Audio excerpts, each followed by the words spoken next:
a black businesswoman, returning home after closing a major deal, steps into the airport, exhausted but proud. She's made it. Years of hard work, of proving herself in rooms that barely made space for her, had led to this moment. But the second she steps into the first-class check-in line, everything shifts. A gate agent hesitates before scanning her ticket, eyes narrowing ever so slightly. A security officer lingers a little too long as he checks her ID. And then, just minutes later, a police officer approaches, questioning her without cause, demanding proof that she belongs. What happens next is swift, shocking, and caught on camera. Within 7 minutes, the officer is pulled aside by his superior, fired on the spot as passengers around them begin to take notice. But it's what happens afterward that no one saw coming. The moment that sets off a chain reaction, forcing an entire industry to reckon with a reality it has long ignored. Stay with me. This is a story you need to hear. Before we start, let us know where you're watching from today. And if this story resonates with you, don't forget to subscribe for more. It was just an ordinary day, until it wasn't. The airport was a symphony of movement. A current of bodies pushing forward, backward, and sideways, all chasing their own urgencies. In the middle of this, Naomi Caldwell moved with deliberate ease, a ghost passing unnoticed through the gleaming halls of JFK. The overhead lights reflected off the polished floors, the walls lined with advertisements of faces grinning too wide, promising a world that rarely delivered. Naomi was dressed simply, too simply, perhaps. A cream turtleneck, dark tailored slacks, and a pair of oversized sunglasses that swallowed half of her face. She carried herself with an understated elegance, the kind that came not from wealth, but from an innate understanding that she did not have to prove herself to anyone. She had spent too many years in spaces where people expected her to shrink, to lower her voice, to apologize for the space she took up. But she had learned that invisibility was both a burden and a weapon. The first moment of resistance came at security. The agent, a young man with tired eyes and the kind of authority that some wore too tightly, glanced at her, then at her ID, then back at her again. "You're flying first class?" It wasn't a question so much as a challenge. She held his gaze for a moment before answering. "That's what the ticket says." He hesitated, as if deciding whether to push further. Then, with a nod that was more dismissal than approval, he waved her through. Naomi exhaled slowly, slipping her ID back into her bag. The first test had been passed. But she knew there would be more. There always were. By the time she reached the gate, the whispers had already begun. Not loud, not blatant, but there. She could feel them in the side-eyed glances, in the way a businessman in an expensive suit subtly shifted his briefcase closer to himself as she walked past. The way the flight attendant at the counter hesitated for half a second too long before scanning her boarding pass. She had played this game before. When she stepped onto the plane and into the first-class cabin, the air seemed to tighten. The space was designed to exude exclusivity, not just in its plush seats and linen-covered tray tables, but in the way the other passengers measured one another. Naomi moved quietly, placed her bag in the overhead compartment, and took her seat by the window. She could feel their eyes on her, but none of them would say anything. Not yet. But the real challenge was still to come. In the far end of the cabin, a flight attendant was watching her. Unlike the others, this one didn't just glance and turn away. No, she studied Naomi with an intensity that was almost surgical, as if she were dissecting the very legitimacy of her presence. Marian Caldwell had worked first-class cabins for over 15 years. She knew the type of passenger who belonged here. The businessmen, the socialites, the political figures who moved through the world with an effortless entitlement. But Naomi was something different. Marian moved toward her, heels clicking softly against the carpeted aisle. Naomi kept reading, pretending not to notice the shadow that had stopped just inches away from her seat. "Ma'am," Marian said, her voice smooth but firm. "I need to verify your ticket." Naomi exhaled slowly, then closed her magazine. She met Marian's gaze, calm but unyielding. This would not be the last test. It never was. Marian Caldwell had spent years perfecting the art of control. Control over her uniform, always crisp. Her name tag always gleaming. Control over her tone. Polite. Firm. Never wavering. Control over her passengers. Ensuring that the first-class cabin remained exactly as it should be. A world within a world. A sanctuary for those who understood the unspoken rules of belonging. She had encountered anomalies before. First-time business travelers. Young tech millionaires who dressed like college students. But something about Naomi Caldwell unsettled her. It wasn't just the simplicity of her clothes or the quiet way she carried herself. It was the fact that Naomi sat there. Unbothered. Unreadable. Uninterested in proving herself. That, more than anything, made Marian suspicious. "Ma'am, I need to verify your ticket," she repeated, though Naomi had already handed it to her once. Naomi moved slowly, deliberately, pulling the ticket from her bag with an ease that suggested she had nothing to prove. She handed it over without a word, letting Marian hold the silence. "First class. Seat 2A. Confirmed." Marian glanced at the name. Naomi Caldwell. The last name made her pause for just a second too long. The hesitation was imperceptible to most. But Naomi caught it. She had spent a lifetime reading the silent language of doubt. The ticket was valid. The seat was hers. But Marian still lingered. "Thank you," Marian finally said, returning the ticket. She forced a smile, but it was the kind designed to placate rather than reassure. She hesitated just a moment longer, scanning Naomi as if searching for something that could explain away the tension she felt. And then she left. Naomi watched her retreat down the aisle. The moment had passed, but it had left something behind. A crack in the performance of civility. A reminder that belonging was never truly given, only temporarily granted. The woman in the seat across from Naomi, an older white lady in pearls and a navy blue blazer, leaned slightly in her direction. "Don't let her get to you, dear," she whispered. "They always check twice when you don't fit the profile." Naomi turned to her, searching her face for malice but finding only recognition. It was the kind of recognition that came from having witnessed the same scene play out before. Maybe at a hotel check-in. Maybe in a luxury boutique. Maybe at a charity gala where the wrong guest had been mistaken for the help. Naomi gave the woman a small, knowing smile. "Oh, I never do," she said. But the truth was, it wasn't about letting it get to her. It was about knowing that it would never end. Across the cabin, Marian stood at the service station, pouring a glass of champagne for another passenger. But her mind was still on Naomi. She had checked the ticket. Everything was in order, but the unease remained. She turned to a younger flight attendant, Emily, who had been watching the exchange. "She doesn't look like she belongs here," Marian muttered under her breath. Just low enough to be conspiratorial. Just loud enough to be heard. Emily frowned. "But her ticket is valid, right?" Marian exhaled sharply. "That's not the point." And it wasn't. The point was something unspoken. Something understood without needing to be explained. There were rules. And then there were the rules beneath the rules. And Marian was still deciding which ones mattered more. There were two ways to exist in a space like this. Either as a presence that demanded acknowledgement or as a question mark. Naomi Caldwell had spent a lifetime being the latter. The tension in the first-class cabin did not announce itself. It did not arrive with sharp words or outright hostility. No, it came in the way a man across the aisle stole glances at her. The way the couple 3 rows back exchanged whispers, their eyes flickering toward her before darting away. It came in the way a flight attendant's gaze lingered a second too long. As if memorizing her features, preparing for the possibility that she might need to be explained. Naomi knew this feeling. It was the same feeling she had when she walked into a high-end store and the sales clerk trailed her a little too closely. The same feeling she had in a boardroom when a white colleague repeated her idea with more authority. And suddenly it was brilliant. The same feeling she had in the back of a taxi when the driver asked, unprompted, what she did for a living.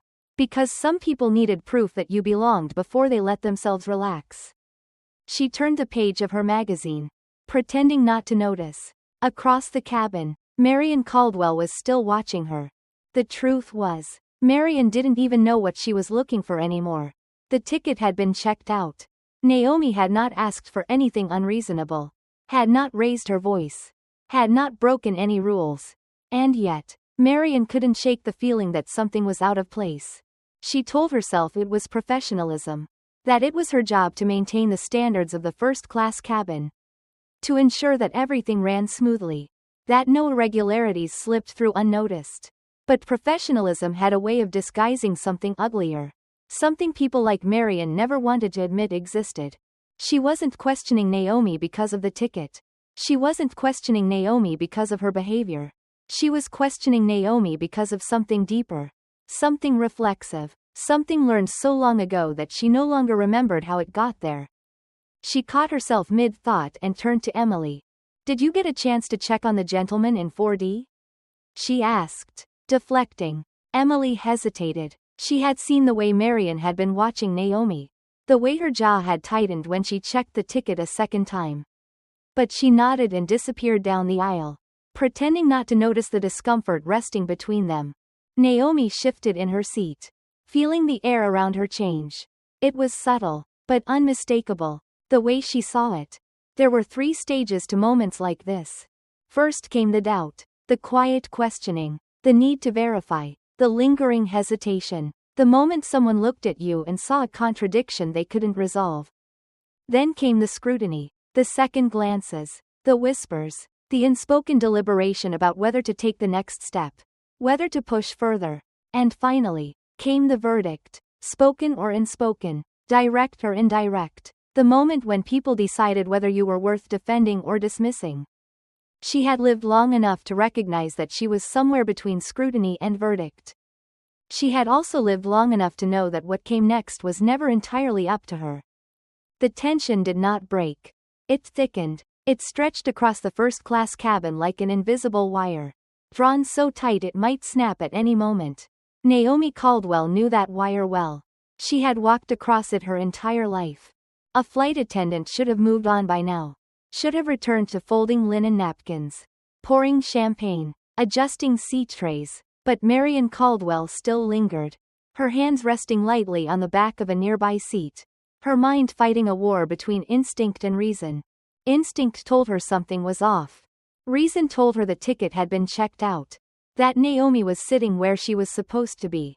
That there was nothing left to question. And yet, the doubt remained. Across the aisle, a businessman in a navy suit was staring.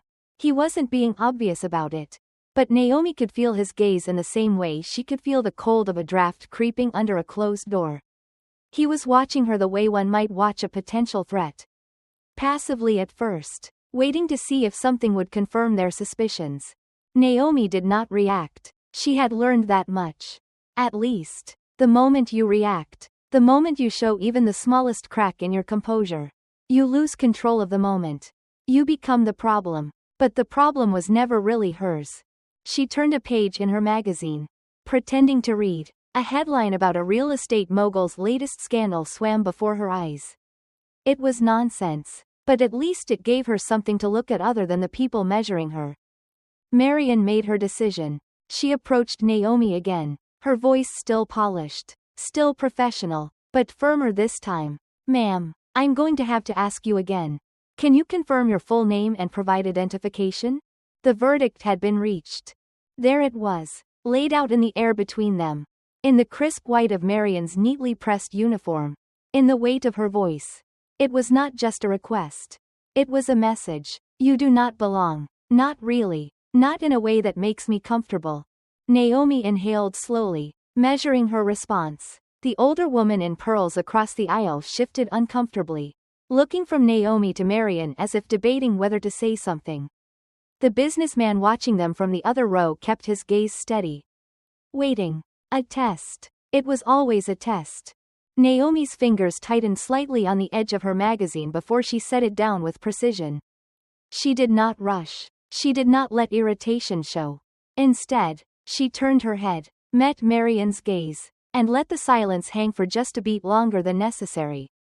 Then, with the kind of patience that comes only from years of practice, she reached into her bag, pulled out her ID, and handed it over. She did not say a word. Marian took the ID, looked at it, and saw exactly what she knew she would see. Naomi Caldwell. First-class passenger. law-abiding citizen. A person who had done nothing wrong. She hesitated, just for a moment. Then she returned the ID. "Thank you, ma'am," she said, voice clipped, face unreadable. She turned quickly, walking away before she had to meet Naomi's eyes again. The businessman who had been watching let out a quiet breath, turning back to his laptop. The woman in pearls shook her head slightly, muttering, "Shameful," under her breath. Naomi picked up her magazine again, as if nothing had happened. But something had. The test had been given. The verdict had been reached. And, as always, the burden of proving herself had been placed squarely in Naomi's lap. She had passed. But passing was never the same as being accepted. The moment should have ended there. The ID had been checked. The questions answered. The doubt, at least on paper, resolved. But Naomi Caldwell knew better than to believe that was the end of it. Because it was never just one moment. It was a series of moments, strung together like beads on a thread, stretching back decades, woven into the fabric of everyday life. And each time, each encounter, each lingering gaze, each unnecessary verification, it all had a cost. The cost was the weight she carried. Across the aisle, the woman in pearls gave her a small, sympathetic smile, the kind of smile that said, "I saw what happened, and I don't agree with it. But I won't say anything. Because I don't have to." The businessman had gone back to his laptop. But Naomi could still feel the echoes of his stare. And Marion was pretending to be busy. Moving between passengers, pouring drinks, straightening tray tables, anything to keep her hands moving and her eyes away. Naomi let out a slow breath and picked up her magazine again. If she had been a different person, if she had been someone who allowed anger to rise easily, she might have said something. She might have asked Marion why she had needed to check twice. She might have pointed out that no one else in first class had been asked to verify anything after their initial ticket scan. She might have reminded Marion, and everyone watching, that the assumption, the instinctive, unspoken assumption, had not been based on logic, but on something much older, much uglier. But Naomi had lived long enough to know that calling it out wouldn't change the truth of it. Because this was the truth, she was guilty until proven innocent. And even then, innocence was not the same as acceptance. She turned another page. The words blurred slightly before coming into focus again. A soft clink of a champagne glass being set down. A low hum of conversation. Business deals being discussed in hushed voices. The privileged speaking in tones that suggested the world had always, and would always, move at their command. Naomi had learned to move through these spaces with a kind of effortless precision.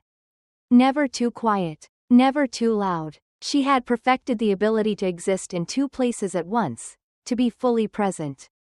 Yet somehow removed, to hear everything but react to nothing. But she was tired. Not in the way that a person is tired after a long day. But in the way a person is tired after a lifetime of proving they belonged in places that should never have been questioned. She exhaled slowly, pressing her fingers into the glossy paper of the magazine, feeling its smoothness, grounding herself in the tactile reality of it. The plane had not even left the ground yet. And she already knew that the real test was still to come. The plane had taken off. But the weight of the moment remained.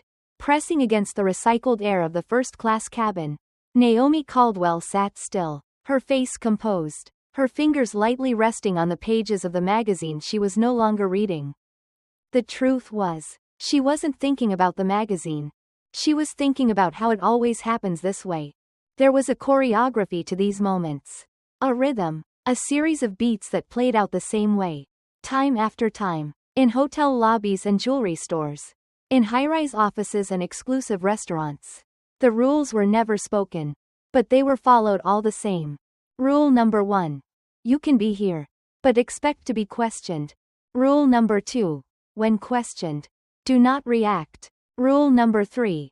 If you react, you confirm their suspicions. Rule number 4. Even if you prove yourself, do not expect an apology. Rule number 5. And most of all, do not make them uncomfortable about what just happened. Naomi knew these rules as intimately as she knew her own name. And so, when Marion Caldwell returned, this time with a forced professional smile and a flute of champagne in her hand. Naomi already knew what would come next. Compliments of the cabin crew, Marian said, her voice rehearsed, her eyes darting just slightly to the side, not meeting Naomi's gaze directly, not quite acknowledging what had just happened between them. Naomi looked at the glass, then at Marian. There it was, the final step in the ritual. A peace offering, not an apology, because an apology would mean acknowledging that something wrong had been done. No, this was something different. This was an offering wrapped in politeness, meant to smooth over the discomfort of the moment, to reset the balance so they could all pretend it had never happened. Naomi let the silence stretch. Marian shifted slightly, still holding the glass, still waiting for Naomi to take it. In the periphery, Naomi could see the other passengers watching, pretending not to listen but hanging on to every moment. The woman in pearls had set her book down, pretending to adjust the silk scarf around her neck, but her eyes were locked onto the exchange. The businessman in the navy suit had stopped typing. Even Emily, the younger flight attendant, lingered just a few steps away, waiting to see what Naomi would do. Naomi had two choices. She could take the champagne, offer a small nod of thanks, and let the moment pass. She could let Marian retreat, could let the passengers breathe out in relief, could give them all permission to move forward without having to sit with what had just happened. Or, she could refuse. She could let the moment hang there, could make Marian stand with the weight of the glass still in her hand. Still waiting, still searching for a way to undo what had already been done. She could disrupt the unspoken contract of silence that made these moments possible in the first place. Naomi looked at the glass again, then slowly met Marian's eyes. "I don't need a drink," she said, her voice even, measured. "I just need to be treated like every other passenger." Marian stiffened, just for a fraction of a second.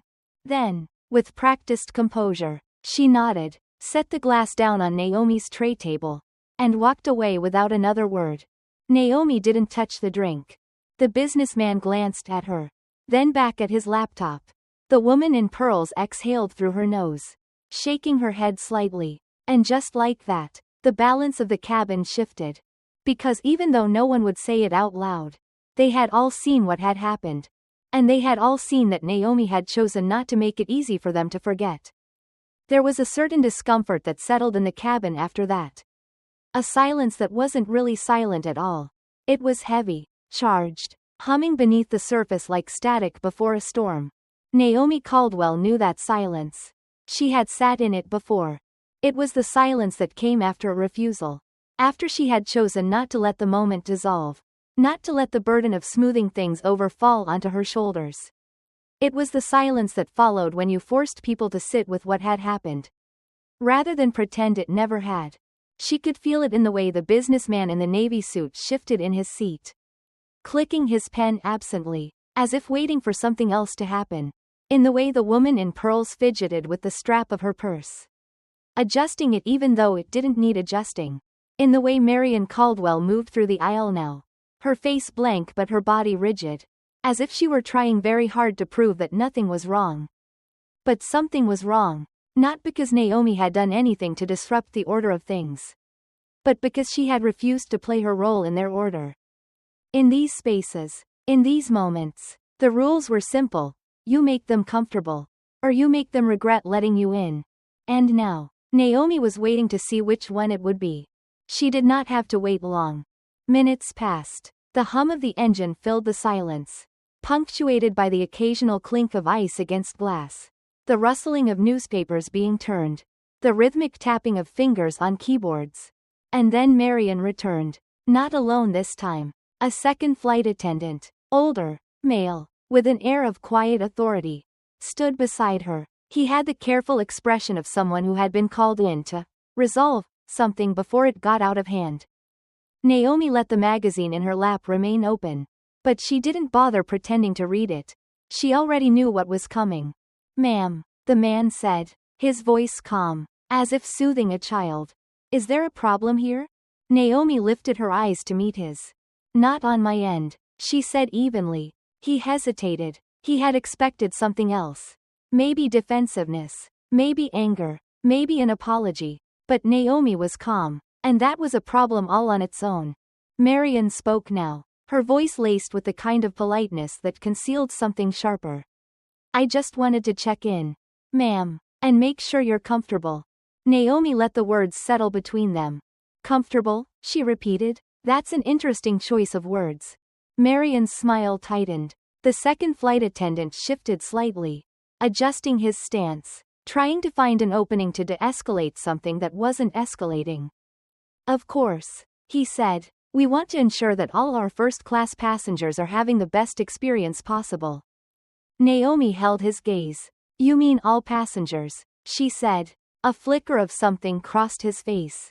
There it was again, that beat, that pause, the moment where the mask slipped just enough to reveal what was beneath.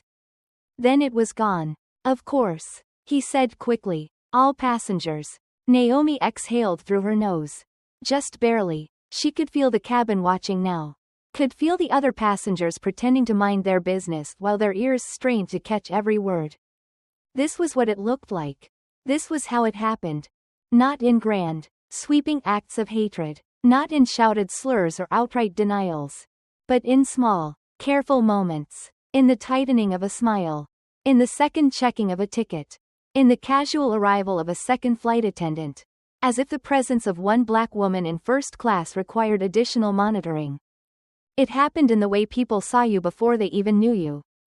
And it happened in the way they expected you to accept it. Naomi let the silence stretch.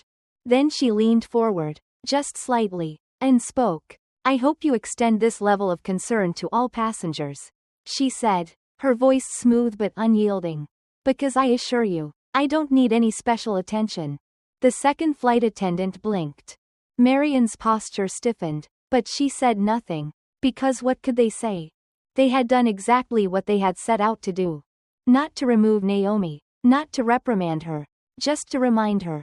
To remind her of where she was. To remind her that her presence had been noticed. To remind her that she would not move through this space without scrutiny.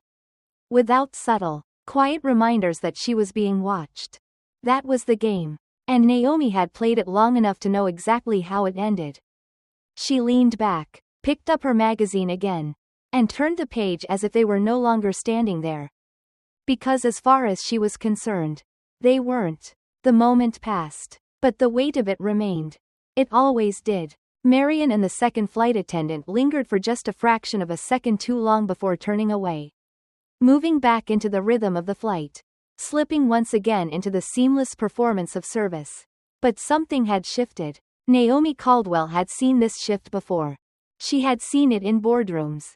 When a black colleague had spoken too confidently and the room had grown tense. She had seen it in restaurants. When a waiter's demeanor cooled the moment he realized she wasn't just passing through but belonged at the table. She had seen it in the way security guards trailed black shoppers through department stores with the kind of focus that made their intentions clear. It was a discomfort that settled over people when their own bias had been exposed. Not in any dramatic way. No, not in a way they would ever name. But it was there. The businessman in the navy suit had returned to his laptop. But he was typing slower now. His attention still divided. The woman in pearls was looking straight ahead. Her lips pressed together in a thin line. As if debating whether she should have said something earlier. And Naomi let it all wash over her. Because this was the thing. None of it was new. There would be no apology. No admission of wrongdoing. The unspoken machinery of the world would continue moving forward. Indifferent. Unshaken. As if nothing had happened at all. And in many ways, nothing had. She was still in her seat. She still had her ticket. She had not been dragged from the cabin. Had not been forcibly removed. Had not been met with outright hostility. No, the violence had been softer than that. It had been in doubt. In second-guessing. In the need to verify what should never have needed verification. It had been in the silent conversations. In the way people watched her. In the way they felt the presence of a black woman in first class and instinctively needed to be sure. It had been in the fact that even after she had proven herself, even after she had met every requirement, they still felt the need to check in. Because it was never really about checking in. It was about reminding her. She closed her magazine and looked out the window. Far below, The city was disappearing behind them, the skyline shrinking as they ascended into the clouds. Naomi thought about her father then. She thought about how he had always told her that there were two Americas. The one they said existed and the one you had to survive. She had learned that lesson early. She had learned it when she was 5 years old and watched her mother smile politely at a store clerk who had just ignored her for 10 minutes. She had learned it when she was 14 and was pulled aside by a teacher who told her she was articulate, in a tone that suggested it was a surprise. She had learned it in college, when her white roommate had insisted that she didn't see color, but still flinched when Naomi had reached for her hair products on the shared shelf. And she was learning it again now. 30,000 feet in the air, in a cabin where the wine was poured in crystal glasses and the prejudice was served in careful, measured doses. She exhaled slowly, rolled her shoulders back, and let the tension leave her body. Because the truth was, she would not be the one carrying this moment. She had done nothing wrong. It was them, the flight attendants, the businessman, the woman in pearls. Who would sit with it? Who would remember it later in the quiet moments, when they would look back and wonder why they had felt so uneasy? Why they had felt the need to watch her so closely? They would never say it outright, would never fully acknowledge it. But deep down, somewhere in a place they did not like to examine, they would know. They would know that they had been the ones on trial. And they would know that, in the end, they had failed their own test. Naomi reached for the glass of champagne she had refused earlier. She lifted it, took a slow, deliberate sip, and set it back down. The taste was bitter, but she swallowed it anyway.